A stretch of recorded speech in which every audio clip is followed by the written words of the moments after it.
Salam 3 Jari, Persatuan Indonesia.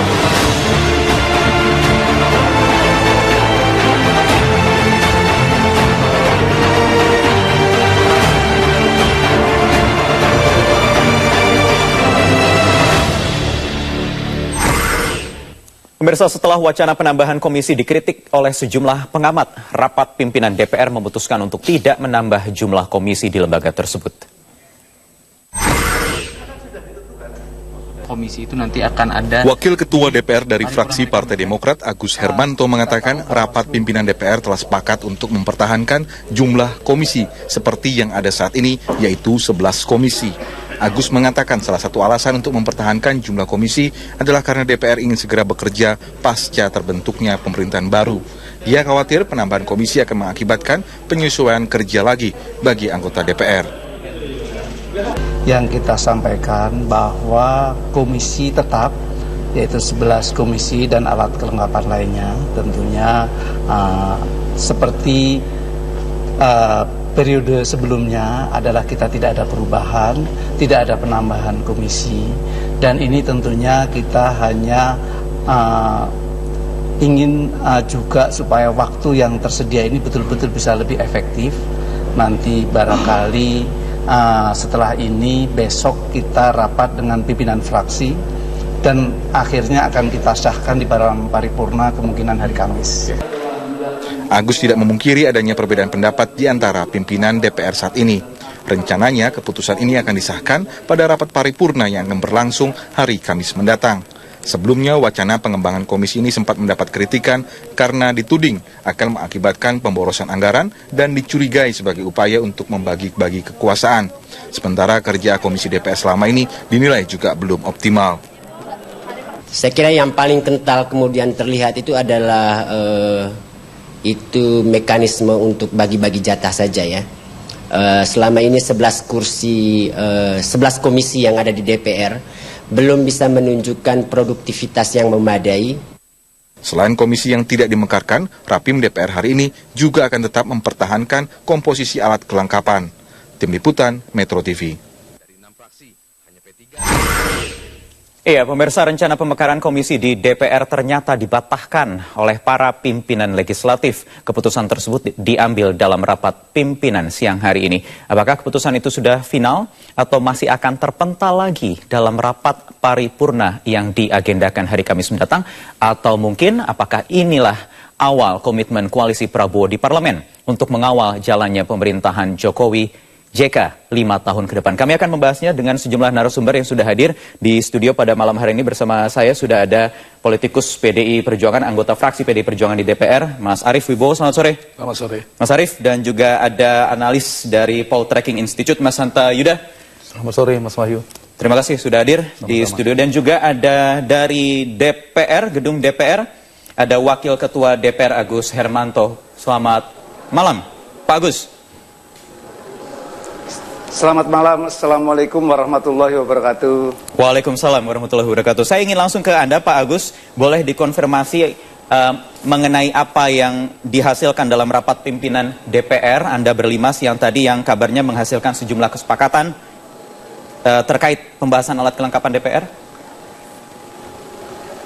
Baik, di dalam rapat pimpinan komisi tadi pagi kita seluruh pimpinan memutuskan bahwa komisi tetap 11 sehingga tidak ada penambahan sama sekali. Sedangkan alat kelengkapan juga tetap seperti apa yang ada. Ini tentunya bukan kita karena dikritik, karena kita mendengar yang dari luar, tetapi memang kita memperhatikan bahwa DPR sekarang harus cepat bekerja. Sebentar lagi pemerintahan kan sudah dilaksanakan, yaitu tanggal 20 Oktober nanti sudah ada pelantikan presiden dan wakil presiden. Tentunya supaya kita sinkron, kita juga match dengan apa yang dilaksanakan pemerintah, komisi-komisi ini sudah siap untuk melaksanakan mitra kerja dengan pemerintahan. Pak Agus, apakah memang suara itu sudah bulat? Komisi itu tidak ditambah. Ya. Betul. Jadi begini, tadi tentunya keputusan itu sudah bulat. Namun besok rencananya harus kita konsultasikan kepada pimpinan-pimpinan fraksi. Yang selanjutnya nanti hari Kamis itu akan diadakan rapat paripurna untuk pengesahan daripada komisi-komisi tersebut. Sebenarnya ada 3 agenda, yaitu jumlah komisi, kemudian masing-masing jumlah komisi yang ada, masing-masing fraksi di dalam komisi itu sendiri, dan yang ketiga adalah tata cara pemilihan pimpinan komisi. Besok ini akan kita konsultasikan seluruhnya kepada pimpinan fraksi, selanjutnya hari Kamis kami paripurnakan. Oke, dalam rapat konsultasi besok yang diagendakan sebelum rapat paripurna hari Kamis, ada kemungkinan tidak keputusan atau ketetapan yang diambil pada hari ini itu akan terpental lagi, Pak Agus?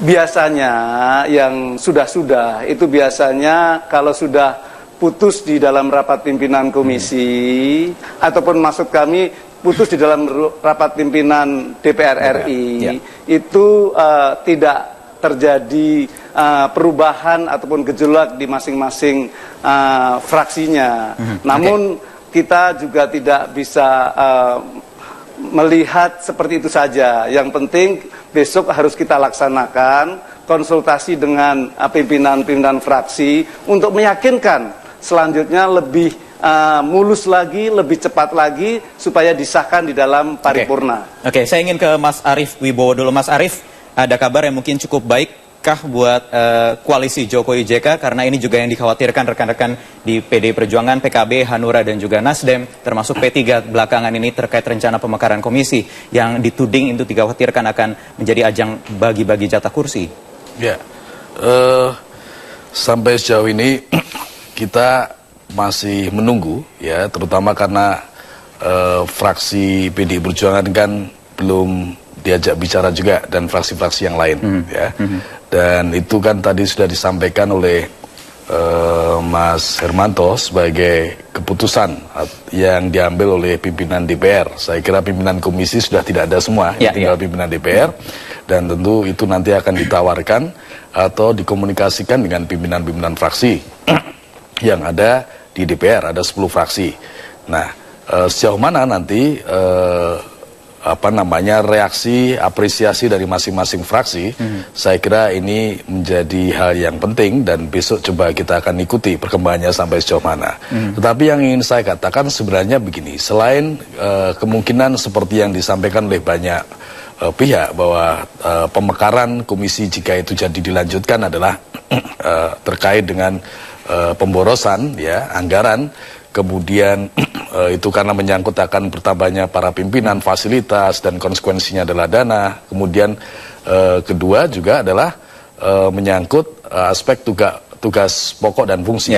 Nah, yang menurut hemat saya adalah sebaiknya sebenarnya pimpinan DPR bersama fraksi-fraksi sebelum memutuskan tentang komisi-komisi, berapa jumlah komisi, komisinya apa saja dan lain sebagainya, ada baiknya adalah menunggu terlebih dahulu keputusan resmi presiden, ya, dan wakil presiden tentang postur kabinet, tentang kabinet apa saja yang akan dibentuk, badannya apa saja, lembaganya apa saja, dan sebagainya. Nah, karena itu kemudian akan menjadi acuan bagi DPR untuk kemudian apakah diperlukan reorganisasi, restrukturisasi dari kelembagaan alat kelengkapan dewan yang ada di DPR. Nah, itulah yang menurut hemat saya sebaiknya upaya seperti itu yang ditempuh. Tapi saya juga tidak tahu pertimbangannya mengapa pimpinan DPR sudah memutuskan dengan jumlahnya yang sama. Saya juga tidak tahu apakah masing-masing komisi tetap pada tugas pokok fungsinya yang sama seperti yang dulu. Yang kedua adalah juga berikutnya adalah menimbang tentang evaluasi yang perlu dilakukan paling tidak adalah selama 5 tahun terakhir tentang kinerja masing-masing komisi dalam konteks ini adalah relasinya dengan kementerian dan lembaga yang ada. Nah, apakah sudah dianggap baik, dianggap maju, dan bahkan produktif atau tidak? Mungkin ada yang komisi-komisi dianggap tidak match. Contoh begini, di komisi saya misalnya, kita yang menyetujui anggaran, keseluruhan anggaran untuk Kementerian Sekretariat Negara, ya, di bawahnya ada ada LPSK, Ya. Lembaga Perlindungan Saksi dan Korban. Ada juga misalnya Komisi Hukum Nasional. Ya, oke. Tetapi partner dari LPSK dan Komisi Hukum Nasional itu di Komisi 3 ya. oke. Anggarannya kita menyetujui, tetapi menyangkut tugas Dibahasnya pokok dan fungsinya di oleh komisi 3. lain. Nah, dulu kita pernah mengusulkan kalau begitu ini tidak nyambung namanya. Lebih baik serahkan saja semua ke Komisi 3 atau ditarik ke Komisi 2 karena masih jadi pembahasan jangan dipercepat juga, mengingat juga ada rencana paripurnanya akan dipercepat sebelum tanggal 20 Oktober Kamis mendatang. Justru karena itu yang paling penting sebenarnya kita menunggu rapat dengan pimpinan fraksi dan ada argumentasi yang bisa diterima oleh kita semua dan itu mesti masuk akal. Gitu. Oke, baik, kita akan kembali lagi, harus jeda dulu. Pak Agus Hermanto tetap bersama kami di Prime Time News, akan kembali usai jeda berikut ini.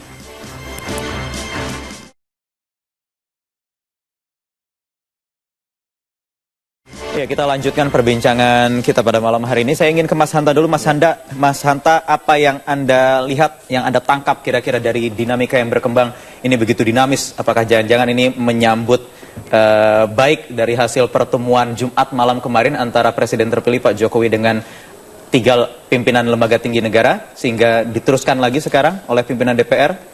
Ya, kalau politik memang tidak bisa dipisah-pisahkan. Ada benang-benang yang ada keterkaitannya. Tapi saya ingin melihatnya dalam 2 hal ya, perspektif politik, bahwa Koalisi Merah Putih dalam konteks ini baru saja memenangkan pimpinan MPR dan DPR. Tentu berkepentingan untuk menjaga citra positif, trust publik yang kemarin cukup kuat tentang sapu bersih yang ingin dilakukan oleh Koalisi Merah Putih. Artinya kalau kita bicara politik itu berkaitan dengan opini publik, citra publik, persepsi publik, dan trust. Dan ini yang mau dijaga, menurut saya yang harus dijaga. Karena itu terlihat sekali paling tidak untuk menepis itu. Meskipun Pak Agus Hermanto mengatakan tidak ada kaitan dengan opini publik, tetapi kalau politik kan tidak bisa lepas dari sana. Satu hal mungkin kita paling tidak bisa mengerem itu yang dilakukan oleh teman-teman di Koalisi Merah Putih. Satu hal itu, dan mungkin juga termasuk di 20 Oktober saya punya keyakinan akan sukses ya, mudah-mudahan juga ingin menjaga itu. Tetapi kalau kita bicara dalam konteks yang kedua, DPR menurut saya adalah melihat keperluannya, kepentingannya untuk apa dulu. Jadi kalau misalnya komisi yang dibangun oleh DPR, yang akan dibentuk DPR itu tentu kaitannya pasti dengan eksekutif ya. Betul. Ada kaitan dengan eksekutif. Nah, jadi harus ada kajian bersama. Kalau saya memikirkan sederhana, ada beberapa pilihan. Pilihannya bisa berbasis pada tugas pokok, fungsi pokok di DPR. Jadi hanya 3 komisi. Komisi legislasi, komisi penganggaran, dan komisi pengawasan. Bisa saja itu. Yang kedua, bisa berbasis pada mitra kerja di eksekutif. Karena itu dalam konteks ini menjadi relevan yang disampaikan oleh Mas Arief Wibowo tentang menunggu mitra kerjanya. Apakah Komisi 1 tetap dengan informasi, komunikasi, pertahanan, keamanan luar negeri dan seterusnya. Jadi perlu ada evaluasi itu. Nah, cuma yang perlu digarisbawahi yang disampaikan oleh Pak Agus Hermanto terkait tadi yang sudah ada keputusan sementara tetap pada komposisi yang lama, ya paling tidak kalau misalnya komisinya tetap tapi ada subkomisi ya sama saja akhirnya. Nah, ini yang saya pikir memang harus momentum bagi DPR untuk memperbaiki citra DPR, trust publik, karena politiknya soal trust, meningkatkan kerja legislasi, meningkatkan kerja politik anggarannya, kinerja pengawasan dan seterusnya, sehingga harus berangkat dari sana menurut saya. Pak Agus, saya ingin konfirmasi lagi tadi seperti yang sudah dinyatakan oleh Mas Hanta Yuda, pertimbangannya sebenarnya apa Pak Agus? Ini kelima pimpinan pada siang hari ini memastikan atau membatalkan ada rencana atau wacana pemekaran komisi. Pertimbangannya apa? Apakah sudah ada evaluasi juga selama ini tupoksi yang sudah dilakukan komisi atau 11 komisi yang ada ini, bagaimana kemudian jangan-jangan nanti tetap di angka 11 komisi tetapi ada subkomisi lagi, jadi sama saja atau bagaimana Pak Agus? Jadi begini, tujuan yang pasti kita ingin betul-betul selaras untuk kepentingan bangsa dan negara. Nanti tanggal 20 kan sudah ada presiden dan wakil presiden terpilih. Kemudian itu sudah mulai bekerja. Tanggal 21 pun sudah kabinetnya sudah ditetapkan. Sehingga apabila kita sudah siap, itu tentunya kan pasti pekerjaan jauh lebih cepat, lebih efektif, dan lebih selaras. Kami ingin menyampaikan bahwa seperti tadi sahabat saya dari PDI Perjuangan, bahwa kita harus menunggu daripada struktur kabinet. Kalau kita menunggu struktur kabinet, berarti kita makin mundur lagi. Kapan kita mau bekerja? Sedangkan sekarang sudah ada aturannya. Dari pemerintahan pun itu juga tidak semudah ataupun tidak terlalu mudah merubah-rubah daripada struktur ataupun postur daripada kementerian. Sudah ada undang-undang kementerian negara, sehingga yang paling tepat itu kan kita membuat dulu. Barangkali nanti ada perubahan, itu kan masih dalam lingkup dalam kementerian negara yang itu bisa kita antisipasi. Misalnya tadi ada suatu kementerian yang digabung ataupun dipisahkan, pasti masih dalam lingkup daripada kementerian negara. Sehingga partner mitra komisinya pun juga masih itu-itu juga. Sehingga menurut kami postur yang berubah itu tidak mungkin drastis. Jadi posturnya sampai yang kesana kemari, pasti strukturnya pasti masih dalam lingkup Kementerian Negara. Dan untuk ini sudah kita pastikan bahwa Komisi 11 ini, dengan 11 komisi ini, itu akan mengakomodir seluruhnya daripada apa yang ada. Jadi tidak perlu nanti menunggu pengumuman postur kabinet oleh... memang belum ada. Oke, jadi tidak perlu menunggu nanti diumumkan postur kabinetnya seperti apa? Oke, Mas Arief. Ya, jadi tidak.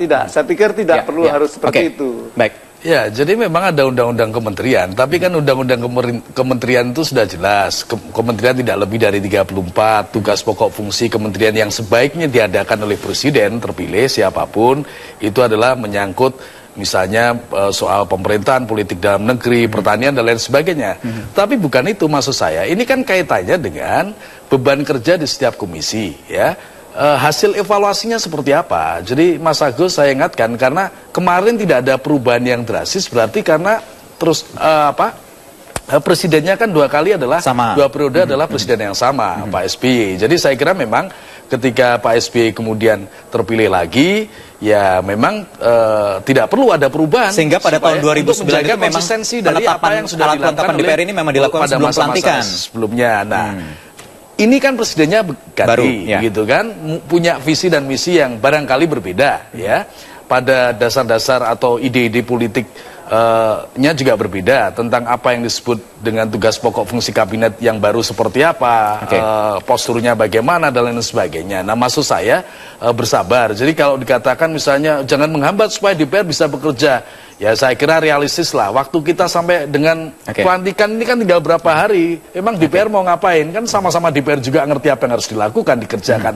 Tetapi yang paling penting, pembentukan komisi ini bisa menjamin efektivitas tugas pokok dan fungsi DPR. Itu kekhawatirannya jika ini dilakukan tergesa-gesa sebelum pengumuman supaya efektif hasilnya. Makanya bersabar sedikit sambil mendiskusikannya antara pimpinan DPR, pimpinan fraksi, ya, tentang bagaimana komisi-komisi dibentuk, berapa beban, bagaimana beban kerjanya, kementerian lembaga apa saja yang menjadi partner dari setiap komisi, dan yang lebih daripada itu, maka kemudian kita juga punya ruang dan waktu yang cukup untuk mengkomunikasikan segala hal yang terkait dengan prinsip mendasarnya, kalaupun memang diperlukan, ya dimekarkan juga tidak ada masalah seperti itu. Saya kira sepanjang itu masuk akal dan bisa mencapai efektivitas dari kerja DPR yang selama ini dikritik bahwa DPR tidak produktif, kinerjanya buruk dan sebagainya. Saya kira tidak problem. Baik, kita jeda lagi. Pemirsa tetap bersama kami di Prime Time News.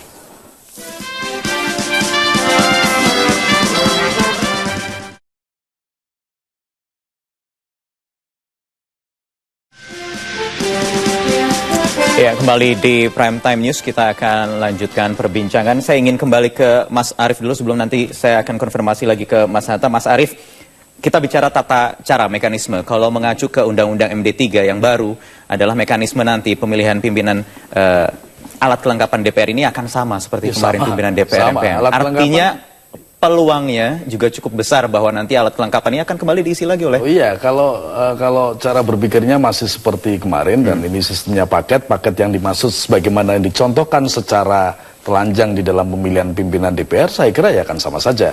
Maka diperintahkan kepada kami, fraksi PDI Perjuangan, setiap anggota DPR yang terpilih periode ini untuk bersiap-siap menjadi anggota DPR saja, tanpa perlu berpikir untuk menjadi pimpinan komisi. Namun demikian kita mesti kerja lebih benar, lebih baik, lebih keras, dan lebih lebih perform begitu ya.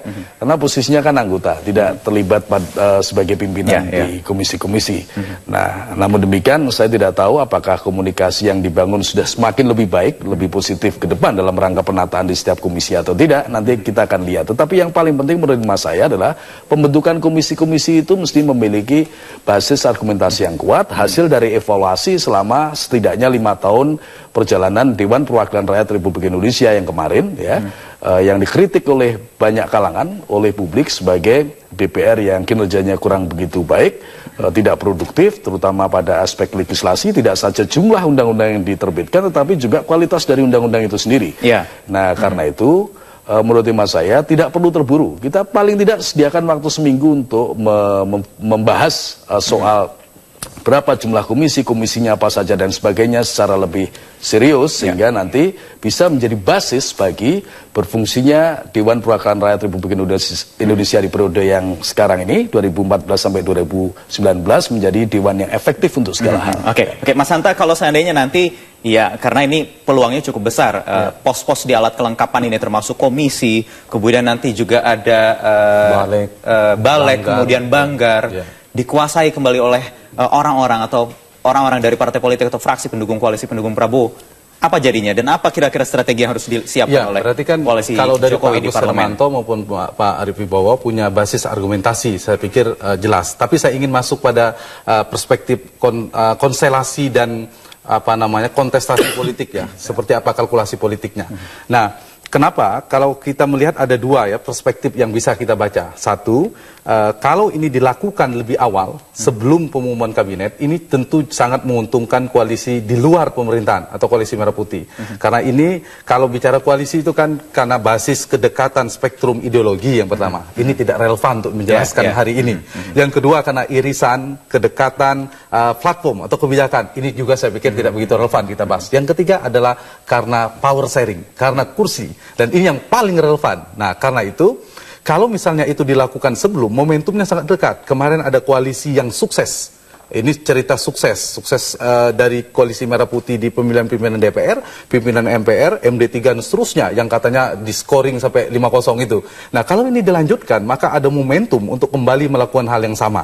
Jadi ini satu hal. Tetapi bagi koalisi Indonesia Hebat, pendukung pemerintah, kalau dilakukan setelah, meskipun punya basis argumentasi, dilakukan setelah pengumuman kabinet, juga punya kemungkinan. Karena pada saat itu, setelah tanggal 20 akan ada pengumuman kabinet. Nah, kemungkinan akan bertambahnya pasukan di koalisinya akan berubah lagi kemungkinan besar. Ada kemungkinan, meskipun belum tentu ya. Ada kemungkinan, misalnya entah Partai Persatuan Pembangunan, entah Partai Amanat Nasional sendiri, kita kan tidak tahu. Nah, ketika mendapatkan teman baru bagi Mas Arief, itu menjadi potensial sehingga karena tadi kan di MD3 proses pemilihan pimpinan MPR, DPR dan komisi itu sama. Jadi bisa dibaca kemungkinan ada kontestasi yang berbeda. Waktu di dalam politik itu timing menjadi penting. Sangat penting. Nah, sebelum dan sesudah. Nah, karena itu menurut saya meskipun ini ada, tugas saya tentu untuk menyampaikan kepada publik bahwa ada konstelasi seperti ini, tetapi juga yang terpenting adalah komisi ini mendukung pekerjaan DPR ke depan. Bagaimana ini bisa menyukseskan agenda-agenda DPR ke depan, tetapi di saat yang sama juga memperbaiki persepsi publik terhadap DPR. Atau bukan jangan-jangan ini justru dimajukan sebelum pengumuman kabinet nanti untuk mengamankan supaya nanti konstelasi tidak berubah, karena nanti akan pengumumannya akan mengikuti apa yang sudah. Basisnya itu, kalau koalisi di dalam pemerintahan itu masih ada ruang menteri dan seterusnya. Tapi yang di luar pemerintahan ini kan fase tertinggi di koalisi di luar pemerintahan itu sekarang.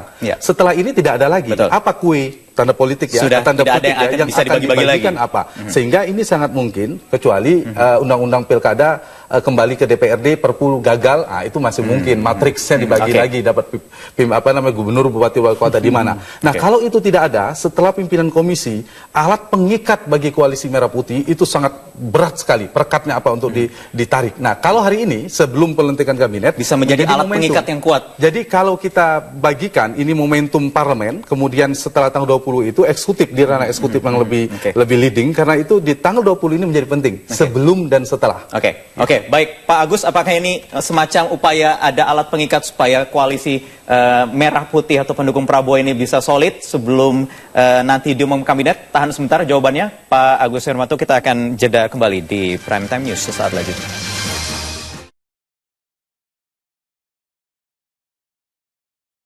Ya, sudah di segmen akhir perbincangan, saya ingin kembali ke DPR, Pak Agus Hermanto. Saya ingin mengkonfirmasi lagi, kira-kira ini bagaimana nanti pembagian jatah pimpinan alat kelengkapan DPR ini? Apakah masih tetap, ya kalau memang sesuai mekanismenya nanti tata caranya adalah sesuai yang diatur dengan Undang-Undang MD3? Atau mungkin jangan-jangan ada rencana perubahan juga akan dibagi secara proporsional dengan seluruh fraksi yang ada di DPR, Pak Agus? Nah, jadi sebelum menuju ke arah situ, kami ingin meyakinkan bahwa keputusan kita dari seluruh pimpinan itu untuk supaya komisi itu tetap, itu adalah karena memang kita semata-mata ingin bahwa kita bekerja untuk bangsa dan negara itu betul-betul bisa kita respon dengan cepat. Tentunya dengan selaras dan tentunya sesuai dengan undang-undang. Kita bisa bayangkan kalau nanti kita harus menunggu postur kabinet, itu nanti masih ada diskusi, masih ada yang lain, kapan mau bekerja. Sedangkan sekali lagi, kalau toh ada di dalam perubahan kementerian, kita masih punya undang-undang kementerian negara yang nggak mungkin melenceng jauh daripada yang ada. Sehingga kita tetap menempatkan atau kita memutuskan bahwa komisinya itu tetap. Di balik itu, kalau tadi disampaikan kepada sahabat saya bahwa masalah kinerja, tentunya kinerja itu kan juga tergantung daripada anggota komisinya, anggota DPR RI-nya. Menurut saya penambahan komisi ataupun penambahan yang lain-lain itu juga tidak berpengaruh langsung kepada kinerja, tergantung juga kepada kinerjanya masing-masing. Justru dengan adanya kita cepat dan tanggap ini, kita akan memperkuat kinerja kita. Nah, pandangan yang disampaikan kepada Mas Hanta Yuda tadi nanti akan diwacanakan subkomisi. Kita bisa sampaikan subkomisi ini adalah suatu alat kelengkapan, tetapi tidak mempunyai hubungan langsung. Dia adalah sebagai pengantar supaya lebih memuluskan kepada sidang plenonya komisi tersebut. Misalnya komisi 6 itu kan ada beberapa mitra dengan Kementerian Perindustrian, Kementerian Perdagangan, Kementerian Koperasi UKM, BKPM. Kan bisa saja itu dibagi subkomisi masing-masing yang diketuai oleh wakil ketua komisinya. Kemudian jatahnya pos-posnya itu, Pak Agus? Subkomisi ini, sebentar. Namun pembagian subkomisi ini itu belum diatur di dalam peraturan tata tertib maupun undang-undang MD3, sehingga ini pun kita juga tidak laksanakan. Untuk itu kita tetap kembali lagi bahwa kita seperti apa yang ada, dengan kita etikat, kita ingin memperkuat kinerja yang kami yakini dengan penetapan komisi sekarang itu akan lebih juga memperkuat daripada kinerja kita, karena tentunya lebih cepat sekarang sudah siap dan lain sebagainya. Yang kedua, kita juga nuansa batin teman-teman anggota Dewan. Kami juga sering ditanya kepada teman-teman anggota Dewan yang lain, kapan Pak Agus ini komisinya ditetapkan? Mereka sudah dipilih oleh masyarakat, sudah waktu itu sudah kampanye, sudah terpilih, tapi sekarang ini belum bisa melakukan apa-apa, karena memang belum ada tugas yang lebih jelas, belum ada komisinya. Untuk itu memang kita beretikat bahwa untuk yang terbaik adalah komisi ditetapkan sekarang ini. Yang penting kita harus tata urutannya. Tata urutannya setelah itu diadakan dengan fraksi, kemudian diketok di paripurna. Satu lagi masalah pimpinan daripada komisi. Pimpinan komisi tersebut tentunya kita kan sudah punya tata tertib, kita sudah punya MD3, ya itu saja kita pakai. Kalau kita dirubah, jadi tidak akan dibagi rata secara proporsional ya, karena ini kan mengingat kalau memang itikatnya adalah selaras, ini supaya selaras bersama-sama ini juga diajak bicara kalau penetapan komisinya kembali tetap di ke-11 atau mungkin dikurangi atau mungkin dilebihkan. Begitu Pak Agus. Justru kita kan dalam hal ini sebenarnya semuanya ingin diajak bicara, maka besok itu kita konsultasi antara pimpinan DPR RI dengan pimpinan fraksi. Ini adalah waktunya, silahkan mari kita berbicara, kita berdiskusi. Tapi intinya bahwa kita tetap ingin memperkuat daripada kinerja. Baik Pak Agus, waktu kita terbatas, saya harus berbagi dengan rekan-rekan di studio. Mas Arief, menutup singkat saja. Ya, saya kira artinya apa yang kita pikirkan sebagai satu usulan ya memang sulit diterima. Jadi menurut hemat saya memang sejak awal sudah didesain sedemikian rupa ya, tanpa melihat kinerja dan sebagainya. Dan harus diingat bahwa kinerja DPR tidak memang juga ditentukan oleh sejauh mana kualitas anggota, kapasitas kapabilitasnya, tapi lebih daripada itu adalah tergantung pada struktur yang dibangun juga. Kalau strukturnya memang tidak memenuhi syarat, tidak memadai, tidak punya pertautan di dalam sistem keseluruhan dari pemerintahan kita, ya nggak akan mungkin bisa bekerja dengan baik. Jadi saya kira publik juga sudah tahu apa yang dimaksudkan oleh pimpinan DPR.